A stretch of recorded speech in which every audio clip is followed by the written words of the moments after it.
Peace. Thanks for tuning in and welcome to FlyDialogue. Man, we got a dope session for you today. Our man Truth, aka Josh Jacobs from Capital Minds Entertainment, is rocking with us. So yeah, let's get to it. I was one of the only cats, like when I started rapping, that had more like an East Coast flavor. But Southern hip hop, Master P, you know what I'm saying? When he that run from like 95 to like 99 was crazy. It was early 2000s. They probably put out 200 CDs. almost too much, but they was getting them hits though. You know what I'm saying? It's crazy. They were selling. It was selling. Yeah, you got. He has so many different projects. He had something to offer everybody. If it was No Limit, it was selling. I remember hopping in car with one of my white buddies and opening up his CD book, and he got 30, 40 No Limit CDs. Like that was a flex back then. Oh yeah. And you had them all. You were definitely all the iced out covers. Oh yeah, the pen and that pencil, same kind of font. You know what I'm saying? Yeah. From Fiend to Mystical to I felt like they drowned out some of the artists because it was so many. Because like Young Bleed was dope, but like I felt like it was so much coming out. You almost had it was too much. You know what I mean? It was bound to happen because it was bound to happen because they had so many. It was like, you know, kind of like the cream is gonna rise to the top. I had that Cain and Abel. I had a bunch. You know what I'm saying? Like it was so many. Cain and Abel went. They was real drug dealers. Like they went to jail for a long time. Yeah. They really got him. It was so much. They was really got him. They was trapping for real. Yeah. So, but yeah, like so a lot of my influence, like I would. Especially when I went to the military, like I'd be singing records that was like hits where I'm from. Cats had never heard them before. Never heard of like Tommy Wright the Third. You know what I'm saying? Yeah, they never heard of that. They never heard of. I'm not familiar. Yeah, I was about to say, I don't know who you're talking about. Yeah, they never heard of Tommy Wright the Third. They never heard of what's my Player Fly.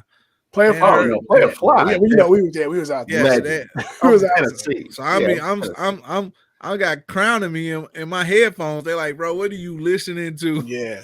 Hey, that Player Fly go hard though. Yeah. Real hard. Yeah. It's funny because Drake sampled that put some Player Fly on one of his recent projects too. It was out on Jimmy Cooks on the beginning.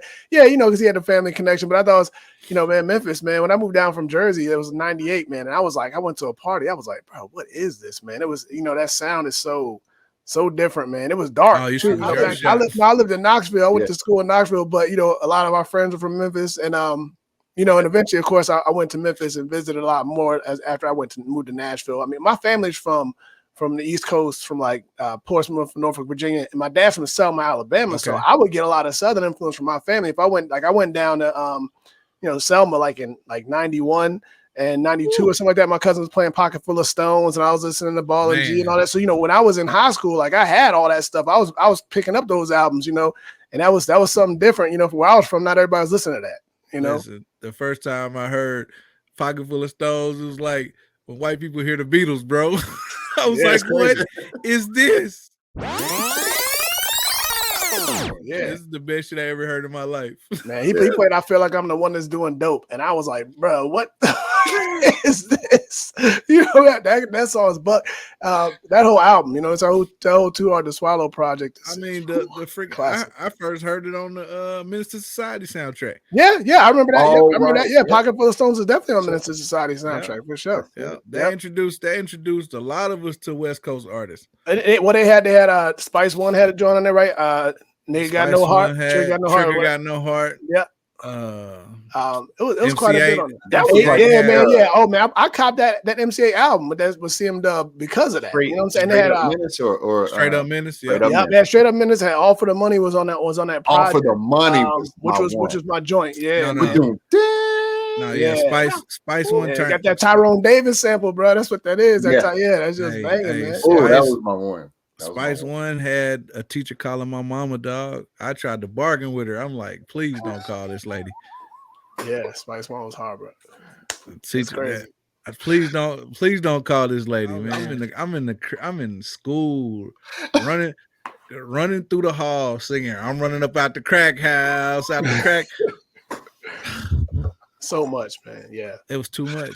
Like there's no way that my kids would be listening to that. It's just too much, man. It's too much. It's interesting because, you know, I was exposed to that at a real early age too. Like my parents were great parents, but they just, you know, they didn't really censor music we listened to. I was more taught you just better not say that in certain situations, right? Like I knew when not to say it. That's what I'm saying. You know? I'm singing. I'm running through the school singing, running up out the crack house. That lady was like, but I'll never let my kids listen to something like that at this age, though, right? Like, yeah, but see, my sons, it's so integrated into their lives now because they watching toys on YouTube with NBA YoungBoy creeping in the background.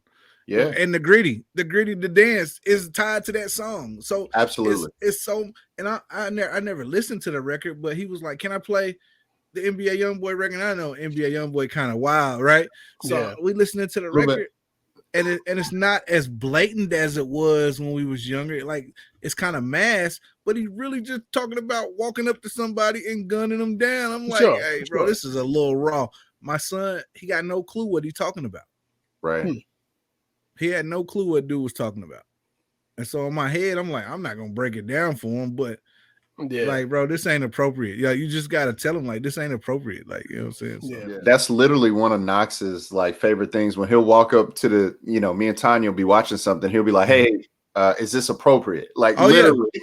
Oh yeah, yeah. Now mine know what's up too, man. My kids will stop. My kids will, even my older kids, like the teenagers, they'll stop at my bedroom door, like, "Yo, can I come in?" And I like, yeah, let me pause this real fast, like. The whole world is our private playground to do what we want to do as long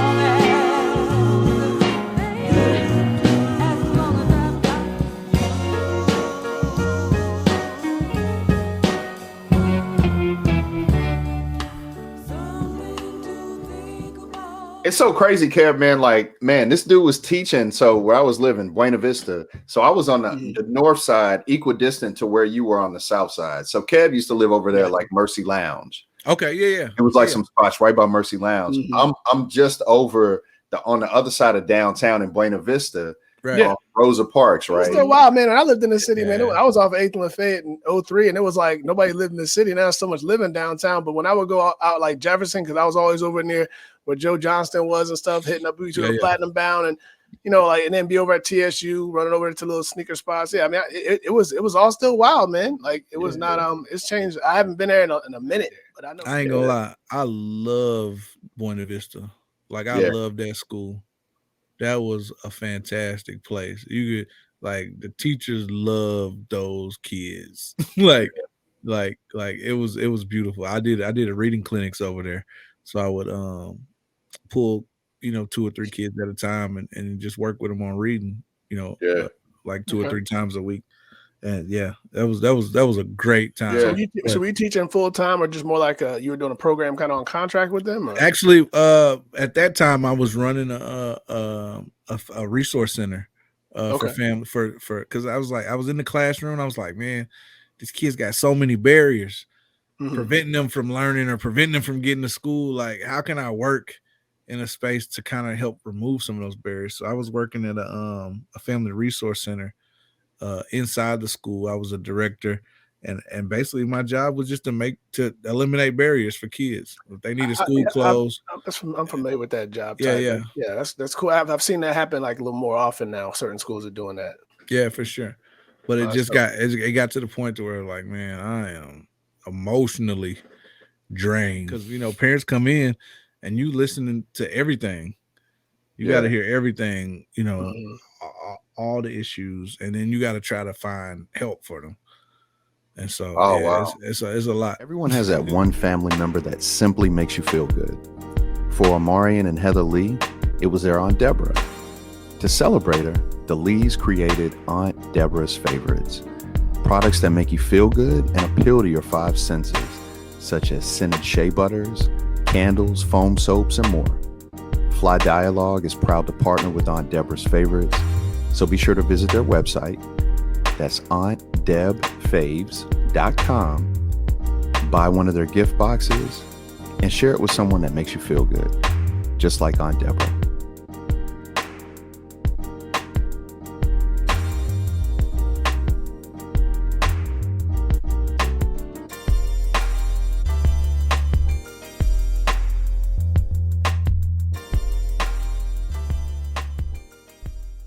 It was a good thing he was talking about distribution out of Memphis, because we actually work with a distribution company out of Memphis that kind of do what DistroKid and what's the Steve Stout guy going? I know United Masters. Masters, yeah, they kind of do their own thing just like that. You know, back in the day in Memphis, it used to be just Selecto hits. Yeah, and yeah. so, And I remember them. So that was like the big things. I was curious, you know, I know a lot of at one point in time, you know, I knew 3-6 would run most of their artists through Selecto hits if they were new, you know, and get them on that platform. It's almost like a testing ground to see if they could then put them on a bigger label. Just to see how many units you can move here. Exactly. And it's funny because like certain places where people had to get it on their own, you know, like just that's, you know, Memphis is one of those places where cats really were independent, you know, hardcore that they understand how to do that, you know, and it's like that infrastructure kind of helps people launch out of there. Same thing, you know, in the Bay, and the same thing in Houston, you know, like those markets kind of were organic, you know, in a weird kind of way. So same thing in Kansas City. I mean, Tech Nine. Yeah, man, it's interesting. Strange records or strange music is still top 5 number 1 independent labels in the world.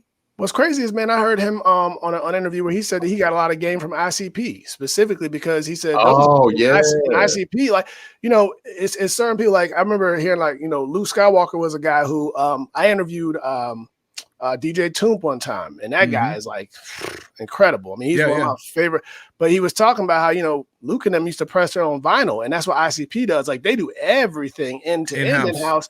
And that's what, you know, people say independent, it doesn't always mean that. You know what I'm saying? Like it's not the same. And so I remember he talked about Tech Nine saying that I got a lot of game from those dudes, and now he tried to model his operation after that. And that's why Strange Music makes so much money. Like it's all, you know, it's insane to be like really self-made almost. You know what I'm saying? They got some help along the way from certain cats. I know that he was real on tight with like Sway and them back in the day, but at the same time, like that's an organic, like stood itself up kind of, you know, it's crazy. Kansas City is like the easternmost West Coast city. I mean, if you listen to the cats that in Kansas City, how they talk like West Coast cats. Yeah, like so, straight up. So Tech, as much as he is like connected with ICP and all them, like Tech was the one that went and got J-Rock. Be sure to visit FlyDialogue.com to find out more about us, including our radio station where we stream hip-hop 24/7. Yo, we're literally jamming as we speak. We got a craft beer blog called Cream. Craft rules everything around me. You can find us on Twitter, Instagram, Facebook, TikTok, the craft beer app called Untapped, or on YouTube. Just search FlyDialogue on all these platforms. Be sure to follow us and friend us, subscribe to us. Long story short, check us out. We love to have y'all, and we look forward to connecting with you. And let's talk soon.